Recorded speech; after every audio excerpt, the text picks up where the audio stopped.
Good morning everyone.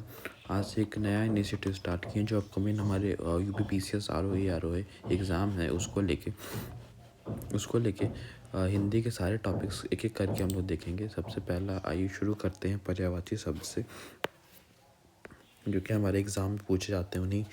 उन्हीं को लिए हैं, उन्हीं सारे पर्यायवाची को लिए हैं जो हमारे एग्ज़ाम में पूछे जाते हैं। आइए शुरू करते हैं। सबसे पहला है गणेश। गणेश को विघ्नहर्ता बोलते हैं। विघ्नहर्ता इसलिए बोला जाता है, विघ्न का मतलब होता है दिक्कत, परेशानी, मुसीबतों को जो हर का मतलब होता है हरने वाला, जो हर ले इन सभी दिक्कत परेशानियों को, उसको हम लोग बोलते हैं विघ्नहर्ता। अगला पर्यायवाची विनायक। विनायक का मतलब होता है विनाश करने वाला, बुराइयों का जो विनाश करे उसको हम लोग बोलते हैं विनायक। गणपति। गणपति इसलिए बोला जाता है, गण का मतलब होता है समूह और पति का मतलब होता है स्वामी।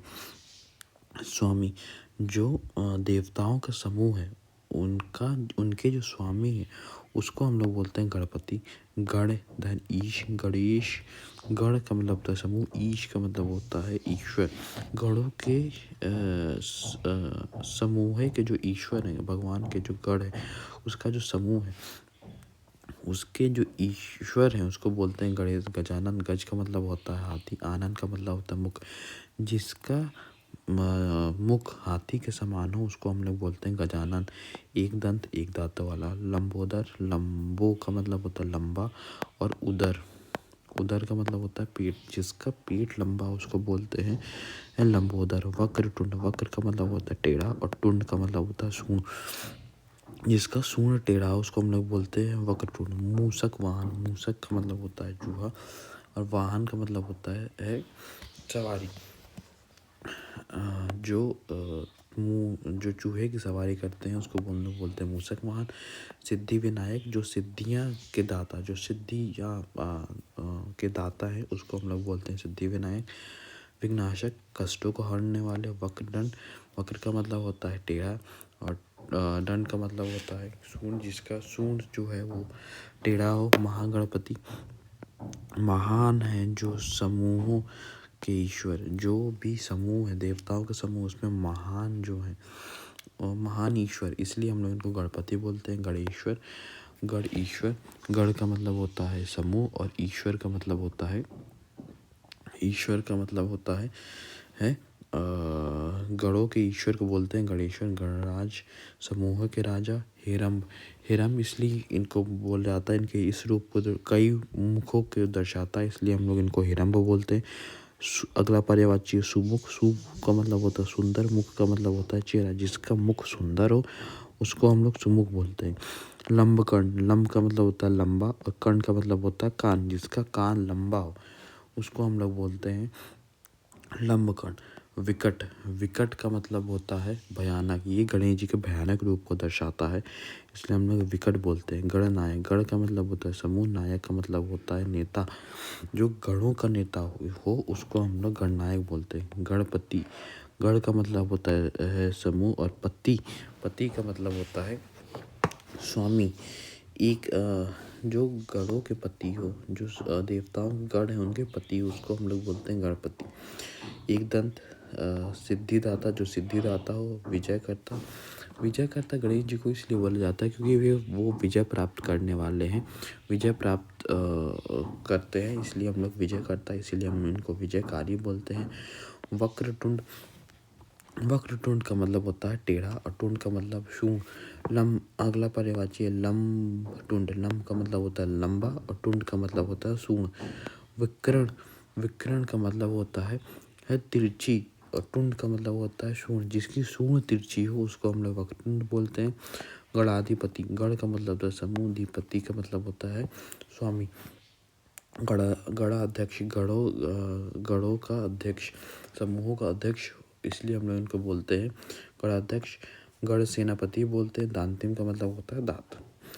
इसकी जो साइड में जो हाथी के दांत होते हैं ये उसको दर्शाते हुए इस यहाँ बताया गया है, इसलिए इनको दांतिम के नाम से जानते हैं।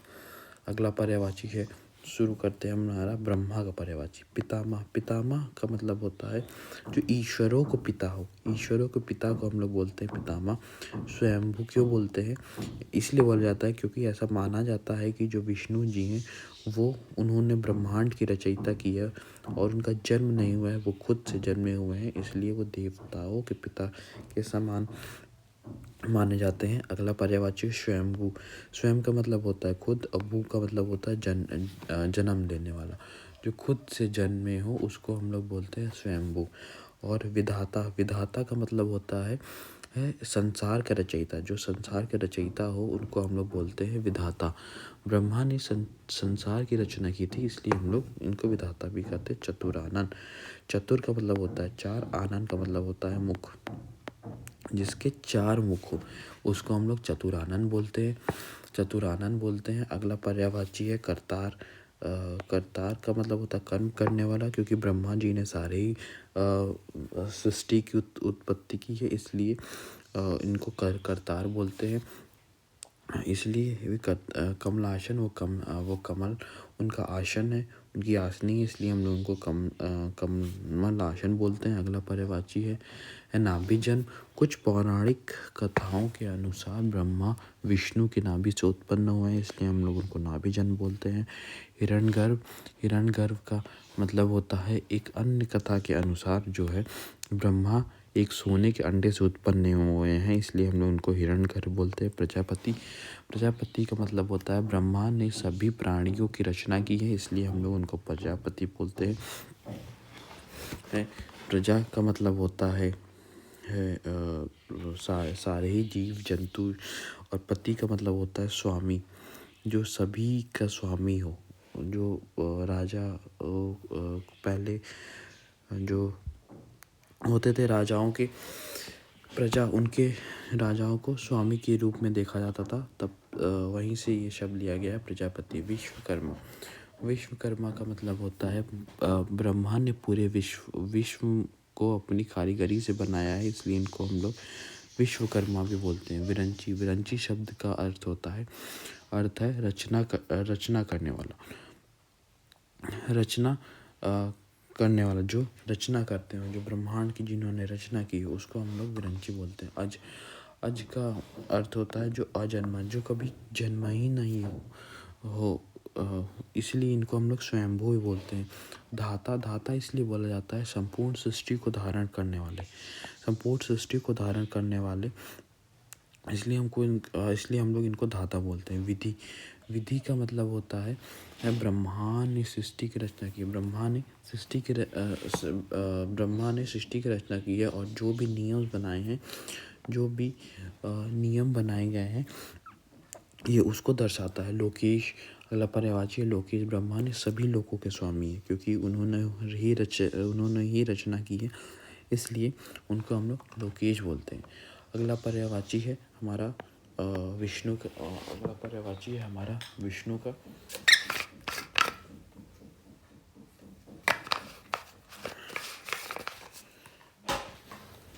चलिए शुरू करते हैं। नारायण। नारायण का मतलब होता है जल के ऊपर निवास करने वाला, इसलिए हम लोग इनको नारायण बोलते हैं। हरि का मतलब होता है हारने वाला। माधव। माधव का मतलब होता है माधव लता, जैसे मन मोहक, जो मन मोह ले उसको हम लोग बोलते हैं माधव। केशव। लंबे बालों वाला, लंबे केश वाला। जनार्दन का मतलब होता है जनार्दन को जनता का पालन करने वाला, जन अर्थात संसार का पालन करने वाला, इसको हम लोग बोलते हैं जनार्दन। गोविंद। गो का मतलब होता है गाय, विंद का मतलब होता है पालन। ये कृष्ण जी का पर्यायवाची में भी है, क्योंकि विष्णु जी कृष्ण जी के अवतार थे, इसलिए हम लोग इनको बोलते हैं गोविंद। दामोदर। दाम का मतलब होता है रस्सी, और उदर का मतलब होता है पेट। ये कृष्ण जी के रूप को दर्शाता है। जब कृष्ण जी छोटे थे तो बहुत शैतानी करते थे यशोदा मैया ने, इसलिए उनके पेट पे रस्सी बांधी थी, तो यहाँ से ये वो नाम लिया गया है दामोदर। वासुदेव इसलिए बोलते हैं कि वासुओं के देवता, ये भी कृष्ण जी को दर्शाता है, ये भी कृष्ण जी के पर्यायवाची के जैसे सेम है। अगला पर्यायवाची है मधुसूदन। मधुसूदन का मतलब होता है मधु नामक एक असुर का वध किया था, इसलिए इनका नाम तब से मधुसूदन पड़ा। त्रिलोकीनाथ, त्रिलोकीनाथ का मतलब होता है तीनों लोकों के स्वामी, तीनों लोकों के स्वामी। पद्मनाभ, पद्म का मतलब होता है एंड पद्म का मतलब होता है कमल, जो अपने नाभ का मतलब होता है नाभि, जो कमल अपने नाभि में धारण करते हो, इसलिए उनको हम लोग पद्मनाभ बोलते हैं। श्रीधर, श्रीधर का मतलब होता है लक्ष्मी के पति। अगला पर्यायवाची है लक्ष्मी नारायण। श्री का मतलब होती है लक्ष्मी और धर का मतलब होता है धारण करने वाला, धारण करने वाला। तो लक्ष्मी जी इनकी पति हैं, इसलिए हम लोग इनको श्रीधर बोलते हैं, लक्ष्मी नारायण। अगला पर्यायवाची है लक्ष्मी के साथ विश्वम्भर, इसलिए बोला जाता है क्योंकि ये विश्व का भार धारण करने वाले हैं, इसलिए हम लोग विश्वम्भर बोलते हैं। कमल, कमल नयन, कमल नयन का मतलब होता है आँख, जिसका आँख कमल के समान हो, उसको हम लोग बोलते हैं कमल नयन। चक्र धारण, चक्रधर, चक्र धारण करने वाले, शंख धारण करने वाले, गदा धारण करने वाले को गदाधर बोलते हैं। शेष शाही, जो शेष नाग पे बैठते हैं, उसको हम लोग बोलते हैं शेष शाही। अनंत, अनंत अनंत का मतलब होता है जिसका कभी अंत ना हो, जो असीम हो, असीम हो। अगला पर्यायवाची है पुरुषोत्तम, पुरुषोत्तम, पुरु का मतलब होता है पुरुष और उत्तम का मतलब उत्तम, जो पुरुषों में उत्तम हो, वो पुरुषोत्तम को दर्शाता है। वामन, वामन रूप का बौने रूप के अवतार लेने वाले, उसको दर्शाता है। नरसिंह, नरसिंह के रूप अवतार लेने वाले, वाराह अवतार लेने वाले, उसको दर्शाता है। राम, और रामचंद्र के अवतार लेने वाले, ये नाम को दर्शाता है। कृष्ण, कृष्ण के अवतार लेने वाले, कल्कि के अवतार लेने वाले। महावीर, जो वीरों में महान है, इसलिए उनको हम लोग महावीर बोलते हैं। सर्वज्ञ, वो सब चीज़ की ज्ञाता है, उनको सारी चीज़ों के बारे में पता है, इसलिए हम लोग सर्वज्ञ बोलते हैं। सर्वव्यापी, सर्वव्यापी इसलिए उनको बोला जाता है वो हर जगह पाए जाते हैं, हर जगह पाए जाते हैं, इसलिए हम लोग उनको सर्वव्यापी बोलते हैं। परमात्मा, परमात्मा का मतलब परम धनात्मा, परम धन आत्मा, जो इसका मतलब होता है जिसकी आत्मा परम हो, जिसकी आत्मा श्रेष्ठ हो, उसको हम लोग परमात्मा बोलते हैं। अगला पर्यायवाची है शिव का, शिव का पर्यायवाची देखते हैं। आइए, महादेव इसलिए शिव जी को बोला जाता है क्योंकि महान देवता, सभी देवताओं में सबसे बड़े हैं, इसलिए हम लोग इनको महादेव बोलते हैं। रुद्र, उनके रौद्र रूप, उनके गुस्से के रूप, विनाशक रूप को दर्शाता है, इसलिए हम उनको रौद्र बोलते हैं। शंकर इसलिए बोलते हैं क्योंकि कल्याणकारी हैं, वे सबका कल्याण करते हैं, इसलिए उनको शंकर बोला जाता है। भोलेनाथ, उनके भोले रूप को दर्शाता है, इसलिए उनको हम लोग भोलेनाथ बोलते हैं। अगला पर्यायवाची है उमा, उमा पार्वती जी को बोलते हैं, पार्वती जी का भी नाम एक उमा है, उमा के पति, ये वहाँ से ये नाम लिया गया है। महेश, महेश का मतलब होता है महान ईश्वर, महेश का मतलब होता है महान ईश्वर, जो ईश्वर और सारे देवताओं में महान है, वो उनको हम लोग महेश बोलते हैं। ईशानी, ईशान का मतलब होता है सभी के ईश्वरों के स्वामी, सभी ईश्वरों के स्वामी, इसलिए हमको ईशान बोलते हैं। नीलकंठ, क्योंकि समुद्र मंथन में जो विष निकला था उसको शिव जी ने पिया था, इसलिए हम लोग उनको नीलकंठ बोलते हैं, इसलिए हम लोग उनको नीलकंठ बोलते हैं। पशु के पति, पति का मतलब होता है स्वामी, सारे ही सारे ही जानवर, सारे ही मनुष्यों के जो स्वामी हैं, उसको हम लोग बोलते हैं पशुपति। आशुतोष, आशुतोष का मतलब होता है जो जल्दी से प्रसन्न हो जाए। गिरिजापति, गिरिजापति इसलिए बोला जाता है क्योंकि गिरी का मतलब होता है पहाड़, पहाड़ की पुत्री है पार्वती जी, इसलिए इनको हम लोग गिरिजापति बोलते हैं। महाकाल, जो काल, जो समय को जीत लिया हो, उसको हम लोग बोलते हैं महाकाल। त्रिलोकेश, त्रिलोकेश का मतलब होता है तीनों लोकों के स्वामी, स्वर्ग, मृत्यु और पाताल, तीनों लोकों के स्वामी को हम लोग बोलते हैं केश, भस्मासुर क्योंकि वो भस्म लगाते हैं, जटाधारी वो जटा धारी वो क्योंकि जो वो जटा धारण करते हैं इसलिए उनको जटाधारी बोलते हैं। पिनाकी शिव जी को इसलिए बोला जाता है, पिनाकी उनके धनुष का नाम था। उनके पिनाकी उनके धनुष का नाम था, इसलिए उनको हम लोग पिनाकी के नाम से जानते हैं। चंद्रशेखर, चंद्र का मतलब होता है चांद और शेखर का मतलब सिर। जो चांद को अपने सिर पे धारण किए हो उसको हम लोग बोलते हैं चंद्रशेखर। त्रिनेत्र, त्रिनेत्र का मतलब होता है तीन नेत्रों वाला। अगला पर्यायवाची अर्धनारीश्वर, ये पार्वती जी के साथ एक स्वरूप को दिखाता है इसलिए हम लोग बोलते हैं अर्धनारीश्वर। अर्ध का मतलब होता है आधा, नारी का मतलब होता है ये पार्वती जी को दर्शाता है, और ईश्वर का मतलब होता है ईश्वर।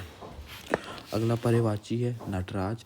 नटराज ये उनके एक रूप को दिखाता है, नाचते हुए रूप को दिखाता है। शंभु, शंभु का मतलब होता है उनके एक आनंद रूप को दिखाता है। शिव, शिव का मतलब होता है कल्याणकारी, जो सबका कल्याण के बारे में सोचे इसलिए उनको हम लोग शिव बोलते हैं। हर का मतलब होता है हरने वाला, दुखों को हरने वाला। मृत्युंजय, जो मृत्यु पे विजय प्राप्त किया हो, जो मृत्यु पे विजय प्राप्त किया हो उसको हम लोग बोलते हैं मृत्युंजय। अगला पर्यायवाची भैरव, भैरव को बताता है भयंकर रूप में दर्शाता है इसलिए हम उनको भैरव बोलते हैं। वीरभद्र, वीरभद्र इसको बोला जाता है इसलिए इनको बोला जाता है क्योंकि वीर योद्धा को सॉरी वीरभद्र को दर्शाता है। अगला है विश्वकर्मा। विश्वकर्मा इसलिए इनको बोला जाता है क्योंकि ये विश्व के कारीगर हैं, विश्व के कारीगर हैं इसलिए हम लोग इनको विश्वकर्मा बोलते हैं। धर्मराज, धर्मराज का मतलब होता है धर्मों के राजा, धर्म के राजा। जितने भी धर्म हैं उनके जो जो उनके स्वामी हैं इसलिए उनको धर्मराज के बोलते हैं। अर्जुन, अर्जुन के समान वीर, अर्जुन के समान वीरता को दर्शाता है इसलिए हम लोग उनको अर्जुन बोलते हैं। शूल पाड़ी, शूल का मतलब होता है त्रिशूल और पाड़ी का मतलब होता है धारण करने वाला, और पाड़ी का मतलब होता है धारण करने वाला। अगला पर्यायवाची है कमारी। कमारी कामदेव के शत्रु, कामदेव के शत्रु को है इसलिए इनको हम लोग बोलते हैं कमारी। जब हम कामदेव का पर्यायवाची पढ़ेंगे तो बताएंगे कि शिव जी क्यों कामदेव के शत्रु हैं। अग्नि, अग्नि अगला पर्यायवाची हमारा अग्नि का अग्नि के समान तेजस्वी, जो तेज है वो उनके शिव जी में दिखता है। अगला पर्यायवाची हमारा वायु। वायु का मतलब सर्वव्यापी, वायु जो होते हैं वो हर जगह होती है इसलिए इनको हम लोग इससे वायु से भी दर्शाते हैं। अगला पर्यायवाची इंद्र। इंद्र का पर्यायवाची देखते हैं शक्र। शक्र का मतलब होता है देवताओं का राजा। पुरंदर, पुरंदर का मतलब होता है दुर्गों को तोड़ने वाला। राक्षसों का दुर्ग था जिसको इंद्र भगवान ने तोड़ा था इसलिए हम लोग इनको पुरंदर बोलते हैं। मघवा, मघवा का मतलब होता है वर्षा का देवता। मघ का मतलब होता है मेघ और वा का मतलब होता है ईश देवता, जो जो वर्षा के देवता होता है उसको हम लोग मघवा बोलते हैं। और वायुजीत, वायुजीत का मतलब होता है वायु के समान तेज। वायु का मतलब बधावा, जीत का मतलब होता है तेज। सचीपति, वो सची के पति हैं इसलिए इनको हम लोग सचीपति बोलते हैं। ऋषभ का मतलब होता है बलवान, बलवान शक्तिशाली, इनके रूप को दर्शाता है। इंद्र के देवराज, देवों के राजा, राजा ये दिखाता है। सुरेश, सुर का मतलब सुर का मतलब होता है देवता, और ईश का मतलब होता है ईश्वर। देवताओं के भी ईश्वर जो हैं उसको हम लोग सुरेश के नाम सुरेश के नाम से दर्शाते हैं। और महेंद्र अगला पर्यायवाची है महान इंद्र। देवेंद्र, देवताओं के इंद्र, देवताओं के इंद्र जो देवताओं के इंद्र को दर्शाता है। सुरेंद्र, सुरेंद्र का मतलब होता है सुरों के इंद्र। सुर का मतलब होता है देवता, उनके इंद्र, उनके इंद्र। वासुदेव, वासुदेव इसलिए बोलते हैं कि वासुओं के देवता हैं, वासुओं के देवता है। वज्र प्राणी, वज्र प्राणी का मतलब होता है जो वज्र को धारण करते हैं। प्राणी का मतलब होता है धारण करने वाला। सतमन्यु 100 मन वाले, जो अत्यंत बलवान, 100 मन वाले जो होते हैं, जो अत्यंत बलवान प्रदर्शित करते हैं, उसको हम लोग बोलते हैं शतमन्यु। अगला पर्यायवाची है सत्कृतु। सत्कृतु मतलब होता है जो 100 यज्ञ वाले। सत्कृतु इसलिए दर्शाते हैं क्योंकि हमारे पौराणिक काल में जब वर्षा नहीं होती थी तो यज्ञ की आहुति दी जाती थी, तो वहाँ से ये शब्द है। 100 यज्ञों की आहुति दी जाती थी तो इंद्र भगवान प्रसन्न होते थे तो वर्षा होती थी, तो इसलिए हम लोग शतकृतु के नाम से आते हैं। अमरेंद्र, अमरेंद्र का मतलब होता है अमरों का इंद्र। अगला पर्यायवाची है दिव्यष्पति। दिव्यष्पति का मतलब होता है, एक मिनट, दिव्यष्पति का मतलब होता है दिव्य लोकों के स्वामी, दिव्य लोकों के स्वामी। भृगु वंशज, भृगु वंशज ऋषि भृगु की ये वंशज है, इसलिए हम लोग इनको भृगु वंशज बोलते हैं। वज्रहस्त, वज्रहस्त का मतलब होता है वज्र जो हाथ में धारण करते हो, इसको धारण करते हो, इसलिए हम लोग इनको बोलते हैं वज्रहस्त। सुरेश्वर, सुरेश्वर का मतलब होता है शुरू को ईश्वर, देवताओं के भी जो देवता हैं, इसलिए हम लोग उनको बोलते हैं सुरेश्वर। महादेव, महादेव महान देवता, एक अर्थ इंद्र को भी महादेव के नाम से जाना जाता है, जो देवों में महान है। अज का मतलब होता है कि जो अजन्मा हो। ये एक ब्रह्मा जी के भी पर्यायवाची हैं, ये इंद्र के भी पर्यायवाची हैं। विजय, विजय जो जीते हो, इन्होंने राक्षसों के दुर्गों, कई राक्षसों को हराया था, कई दुर्गों को तोड़ा था राक्षसों के, इसलिए हम लोग इनको विजय के नाम से जानते हैं। जयंत, जयंत इसलिए जानते हैं क्योंकि जयंत का मतलब होता है विजय प्राप्त करने वाला। अमर, जो कभी मरा नहीं हो। दिव्य, दिव्य का मतलब होता है अनोखा। अगला पर्यायवाची आकाश देव। आकाश देव इसलिए बोलते हैं कि आकाश में ये रहते हैं, वहाँ के देवता हैं, इसलिए हम लोग इनको आकाश देव करते हैं। वर्षाधर, ये वर्षा करने वाले हैं, वर्षा के देवता हैं। और अगला पर्यायवाची मेघ, मेघ का मतलब होता है बादल। राज का मतलब होता है राजा। वज्र का मतलब होता है वज्र धारण करने वाले। शक्र का मतलब होता है शक्रों के ईश्वर। और सुरेश्वर, सुर का मतलब होता है देवता, और ईश का मतलब होता है ईश्वर। आई होप आपको चीज़ें समझ में आई होंगी। इसका PDF मैं टेलीग्राम पे दे दूंगा, जिसका लिंक नीचे दिया है। तो चलिए बाकी कल पर्यायवाची देखेंगे। Thank you.